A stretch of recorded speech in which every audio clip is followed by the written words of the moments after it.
May it be a light for you in dark places when all other lights go out. Hey guys, this is DCHL Devin here, and welcome to another episode of A Light in the Dark. And as you guys can see, without Walker today, as you guys have noticed probably, we've actually had a little bit less videos of late. As we get closer and closer to Nova, we have a lot more work to do. And actually speaking about that, you may have noticed on our website that we have these Middle-earth Battles events. Those battles that you see, it's like, I guess for Goblin Town and playing the battles of like Helm's Deep, and I mean it's like 9 different ones, the Last Alliance, a lot of different thematic events which we have boards for, we are now doing battles for, and all those events will be at Nova. So that we've been really busy making all those boards, making everything that we need for those scenarios, and then crafting the scenarios, and now we're playtesting those scenarios throughout in our store, but we'll be, once again, doing it at Nova. So you might see a few less videos now here and there because of that, but just bear with me, and we'll definitely, as soon as it's over, you'll start to see all the great content as usual. Now, for those of you who don't know, this is our Light in the Dark episodes. This is our question and answers forum where you basically ask questions in the comment section below, and we answer them here. So I'm going to go ahead and jump right into the questions here. The first question we have is from the Strategy Battle Gamer. He says, "Hello DCHL people, I am fairly new to your channel, and you are coming up to Canada. Sweet, I live in Canada. Where are you visiting? Hope you have a great day."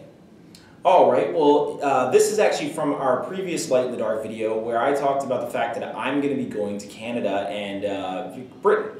And I will be taking trips there to go to the Desolation and Stockport tournaments or any other big tournament that the GBHL is hosting, anything that they recommend. And also Canada, because you guys actually have a Hobbit League. It's actually pretty sizable. Now, as far as where I'm visiting, I think Ontario, but what I'm going to do is when the guys who are coming down to Nova from Canada ask, when I meet them at Nova, I'm going to ask, hey, where are you guys located? When are your next events, your big events? Keep me updated, and I'll bring a whole bunch of guys up, or I'll try to, or at least bring myself up there, and maybe get some really cool bat reps, some cross-channel stuff, things like that. So wherever really they are is where I'm going. And I couldn't tell you that answer right now, though. So, but I definitely can't wait to see the guys in Canada. I think it'll be actually a really fun trip just to meet other strategy battle gamers in the area. So I definitely can't wait for that either. So we're going to go ahead into the next question here. We got Clint Whitney. He says, "Merging Gondor and Fiefdom's armies lists in one. I love running Gondor army, but I know that hardly ever have a chance to win in competitive games. This idea would help a lot. Imagining Prince Imrahil leading a combined force to defend Minas Tirith. Lore-wise, these wouldn't be a problem. Imrahil was steward of Minas Tirith for a short time, and a hero in his own right. Are you guys for this proposal?" So he's just basically asking about, a Fiefdom's Gondor combined list. I mean, lore-wise, yeah, it makes perfect sense. Actually, I'd say even if you disregard the times where Imrahil happened to lead Gondor, even in Pelennor Fields, they fought together. In the Battle of Minas Tirith, they fought together. So, as far as, like, competitive gaming, I actually have seen some Gondor lists do very well in competitive gaming, but if you were to combine them, which is actually something I do a lot, I like to put Fountain Court Guard in the front of Men-at-Arms, and you still get that banner bonus and everything from Imrahil, but yeah, I mean, I actually combine them all the time. In fact, I tend to think of Fiefdoms and Gondor as almost a singular army. I mean, it is the Fiefdoms of Gondor, so I see absolutely no problem with combining them, and in fact, I only see a lot of tactical advantages to doing so. I'd recommend it. And even in the case of like the Men of the Dead, I actually feel like they fit more in Minas Tirith than they do in the Fiefdoms, simply because Aragorn led them as King Elisar. So, I mean, or maybe not as King Elisar, but you know what I mean, he led them. So, but yeah, I'm perfectly on board with this. And if you want to bring that list to Nova, then yeah, absolutely feel free to do so. So let's go on to our next question here from Jeremy Smith. He says, First Ager Smith here, salutes, and thanks for the clarifications last week. A few more regarding Nova. In the Storm the Camp, is there a banner limit? Would I score 10 points if I got into my opponent's zone?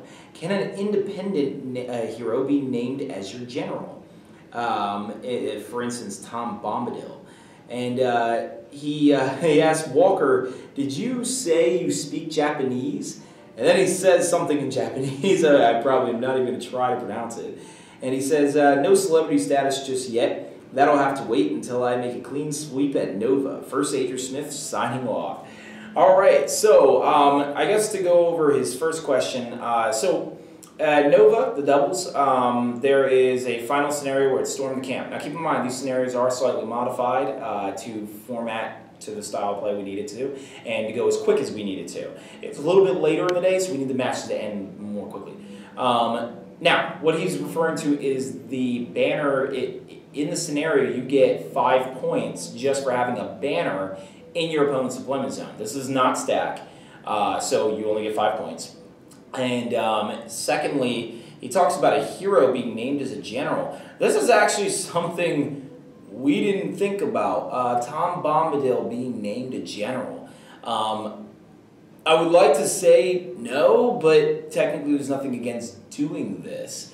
So yeah, you actually kind of caught a loophole in our rules.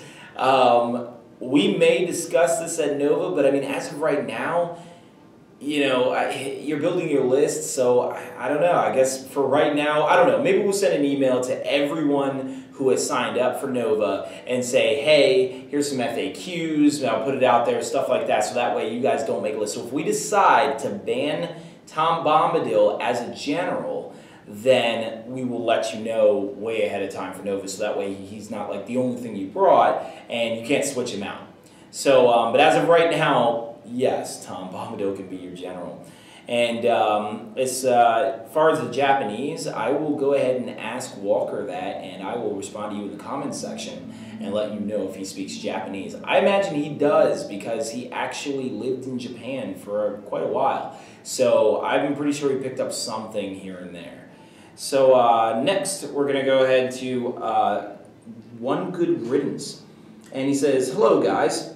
I was in the process of ordering my ticket for Nova tournament, and I noticed that the checkout could not be completed unless I purchased passes for the convention. The passes for 2 days amount to $40, bringing the total to $70. Since this is a steep price for a tournament, I just wanted to verify with you the necessity of purchasing convention passes.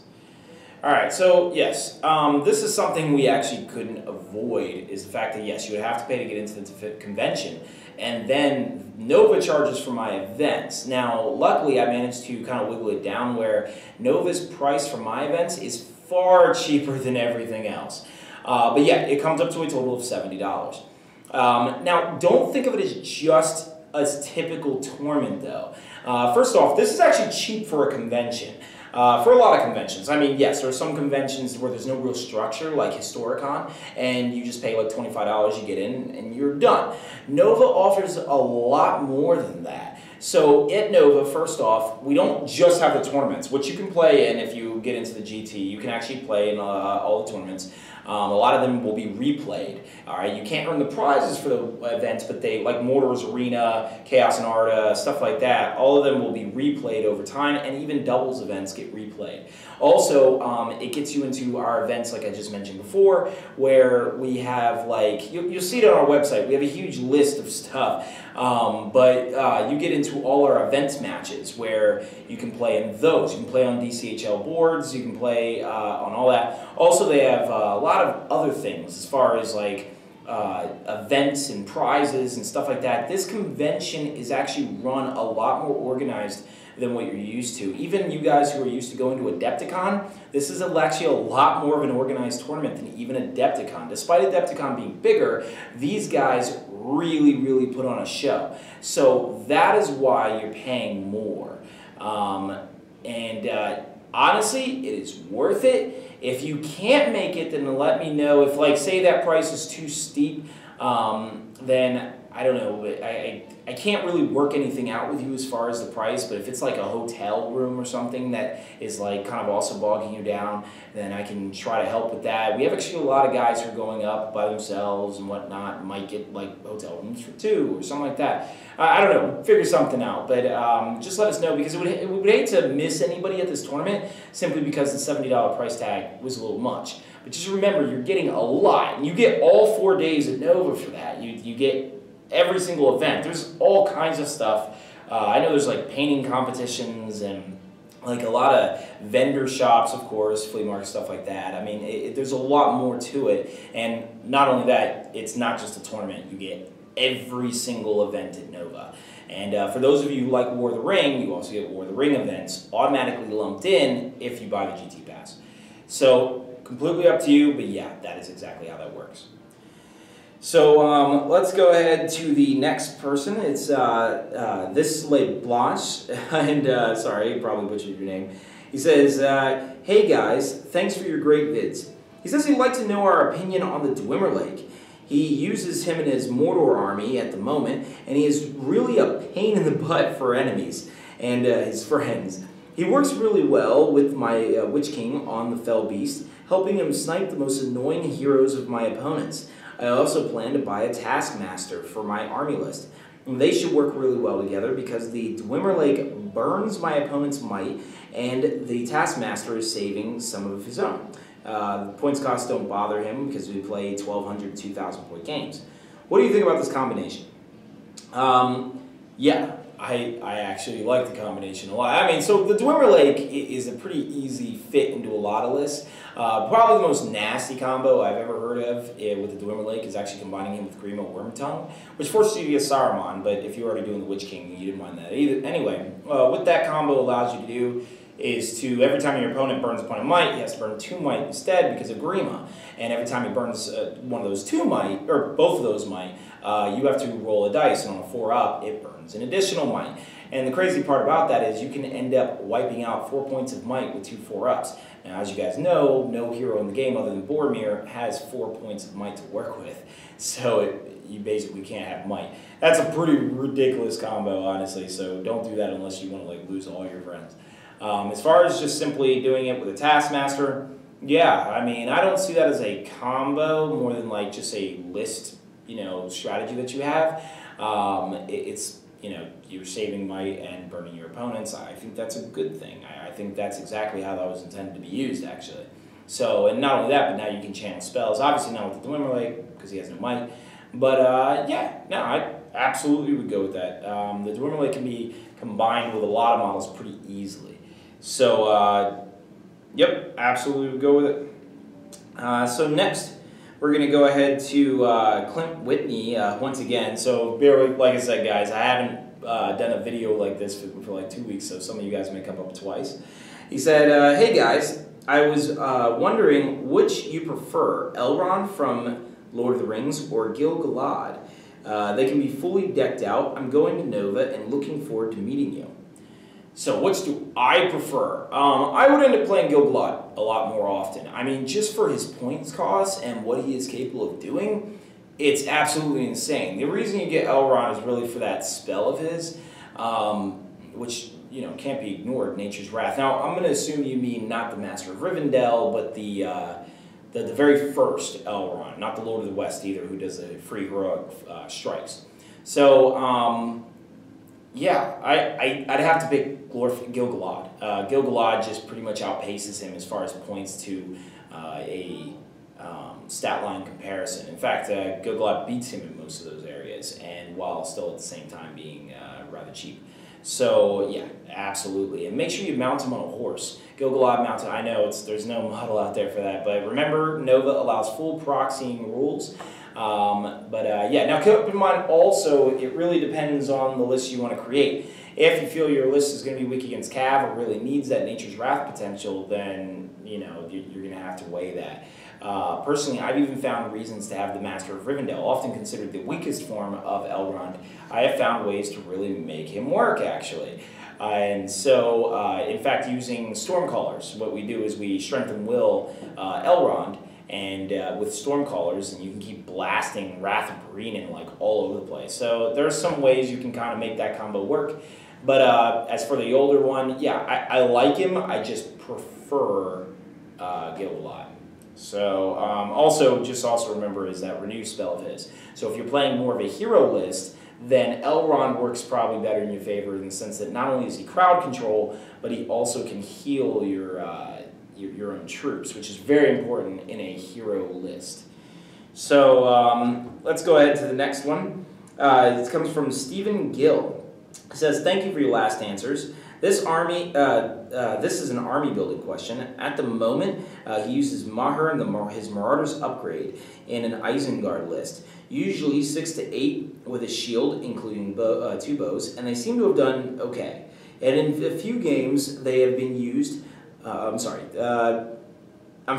it seems they're not rated highly for competitive play. Why is that? The next bit is for Walker, who has professed his love for cavalry and hunter orcs, and I'm thinking about using mounted hunter orcs group instead of the scouts. Any opinions? Is riding up to combat and then dismounting, going from 2 attacks to 3 with the warg, and maybe easier trapping with an extra model a viable tactic?" So, so Walker's not with me here today. He will be here in the next video. We actually will have him. Like I said, he's actually painting all the models we have to use for Mordor's Arena. So if you look on that, it's a lot. I mean, you're talking about hundreds of models that we have to get painted and Nova quality ready. So a lot of times we just don't have time to make videos. But as far as your first question, Maher's Marauders, why are they not rated for competitive play? I think... So, I don't know who told you they're not rated highly for competitive play. I actually liked them quite a bit. They're extremely fast, mobile troops that are actually pretty strong. So, I personally prefer them quite a bit. I've actually run lists where I use them a lot. So, I mean, you say that they're not rated highly. I just kind of want to know where you're getting that from. I guess you don't see them in too many tournament lists. And if I had to make a reason why, it's probably the defense. I believe 4 is what they have. If I probably 5 at the very minimum, but or maximum. Maybe the low defense. So when they get wounded, or actually it would be 4 because with a shield they would go to 5. So the 4 base is, I guess, something that's kind of threatening to people with the fact that strength 4 is a little bit more rampant. So 4 to get wounded is never good, and Shaman can't keep up with them to keep them alive. But otherwise, I think it's also because they move so fast, but they don't have spear support. So your spears can't keep up with them. So if you were to do an entire list with them, then you're not supported at all. Your banners can't keep up with them. So they're more like a scout flanking force. I would have to say this is probably the reason that a lot of people don't rate them highly for competitive play, because it's really hard to theme an entire list around them. It's really cool to have these 8-inch moving models, but guys who can't be supported, they can't be furied barely, they can't be bannered, I mean, you're working with 1 attack, you're going to hope you can surround, but if they have a really effective terrain or, like a shield wall or something like that, it's going to get harder and harder to do. So I'd have to say that is the reason. Now, as far as your second question, Walker will answer this in the comments section, but I will go ahead and answer it here. You talk about trading in the Hunter Orcs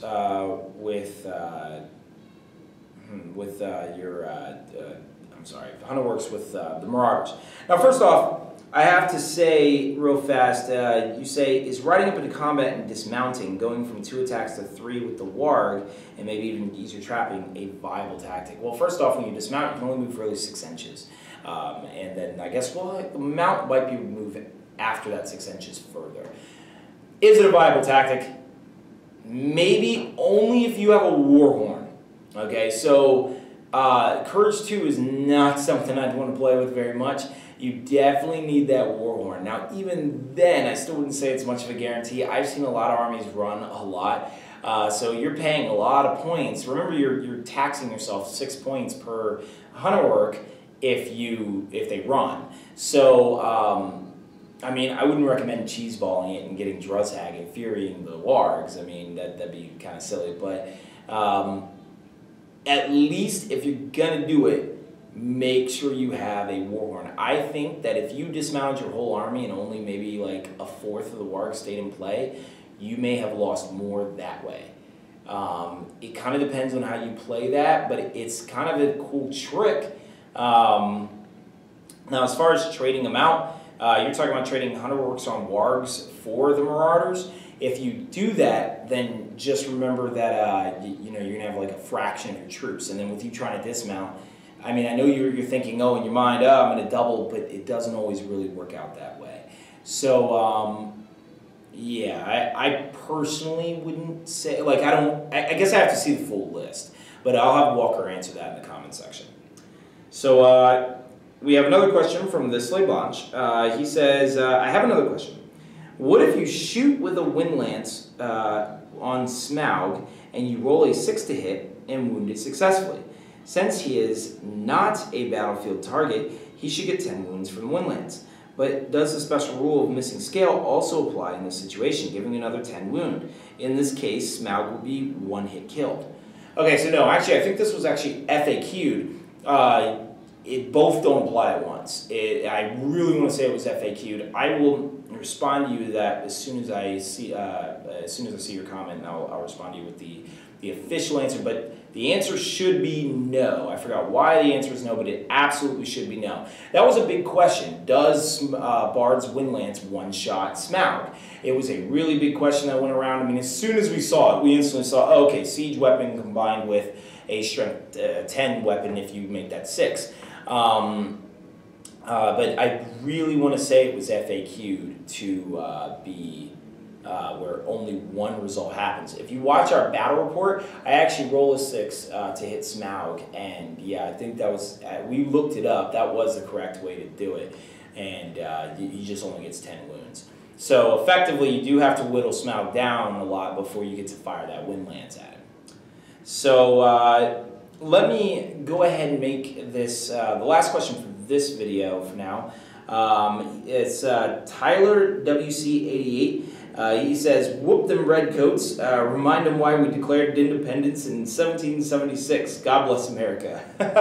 All right, well, I guess not much of a question, so I guess we'll move to another one. But he's referring to GBHL is coming down to Nova, and it's actually going to be exciting because James is painting his army to look like redcoats. I believe he has Rivendell Knights. He did mention it in a recent hobby video of his. And we have a guy who's painting all his Lake Town. If you guys haven't heard, we have a guy who has a full army of Lake Town. Like literally bought those overpriced Finecast kits and got a full army of Lake Town. And he's painting them American colors. So actually, that would be kind of interesting to see them two go against each other in a battle report, and you have America versus Britain. And I mean, although Rivendell Knights versus Lake Town seems a bit one-sided, but who knows? The guy making the Lake Town army is actually really good at the game. So, but yeah, absolutely, we're going to try our best. We're going to have a lot of fun, guys. Nova is not just a tournament. And even for one good riddance, remember, we're going to go out drinking, we're going to go hang out, we're going to, you know, explore the area. Nova's kind of in the city, and it's right next to a metro, so it's easy to get around, and anyone who doesn't know about Uber, we can easily take that. But we actually intend to have a lot of fun. This is going to be a hangout for all those Lord of the Rings players. And also remember that Nova is not just Lord of the Rings, it is actually a massive convention for all game systems. So you're going to see a lot there, a lot of cool stuff. So I still highly recommend coming in just for that. And we will actually be showing up the GBHL in maybe a drinking contest as well. Who knows? I don't know, but maybe on the last day of Nova. So, all right, well, let me go on to a final question then, since that wasn't much of one. He says, hey guys, I'm sorry, this is from Spiral Project. He says, hey guys, new to the channel, what do you think of this 700-point list? This list is made assuming Serpent Stings is still applicable, even though I have a warband of Mordor. So anyone who doesn't know, Serpent Sting is only applied to the Harad section. Please let me know if you think I can still use Serpent Sting. The first answer is yes. Let me go, I'm pulling down the questions for a second, but Serpent Sting just applies to the warbands of which you have them, as long as that warband is completely comprised of those models that are in the list. you're good to go. So yeah, you can have other armies in your list. Now let's bring up the list here, and we have the Witch King with 2 points of might, 15 will, 2 fate, Morgul Blade, and even a crown, and 10 Morannon orcs that he's leading. Suladan with Watchers of Karna, all having bows, and 5 Watchers of Harad. Warriors of Harad with spear, 2 Akraban guard. Then he has Rajan Chieftain and a Muhad Chieftain leading more Watchers, so one with a similar list, and the Muhad Chieftain just kind of fills the ranks. So this is a total of, in a 700-point list, 44 models, 9 points of might, 15 bow limit, and 22 break. All right, so I'm going to keep the list up on the screen here, and what I'm seeing here, first off, I really think the Witch King and Suladan should be mounted. You did not mention on here if they are mounted, but they need to be mounted. You have a Morgul crown. What better way than have 4 attacks all, with the doubling after you... I mean, it's just a no-brainer. Put all of your guys on horses, actually. I would really advise doing that. Now, how do you do that? So, I'm thinking, what can you sacrifice here? I guess... so we're assuming, what, 10 points a horse? I guess don't take out the Watchers since they seem to pay a pivotal... Well, first off, about the Witch King, leading 10 Morannon orcs. I understand you have the Witch King here as a powerhouse unit. I really would probably recommend the Betrayer since you're trying to spam out these bows. But if you must have the Witch King, sure. It's just, if you had the Betrayer, and not only would you be able to reroll your 1s and 2s, but you'd be able to bring in more bows with Harad. And I think that would be really valuable for your list. The Watchers of Karna are actually easily just as able to kill as the Morannon orcs, simply because they have 2 attacks to balance out the fact that they have weaker strength.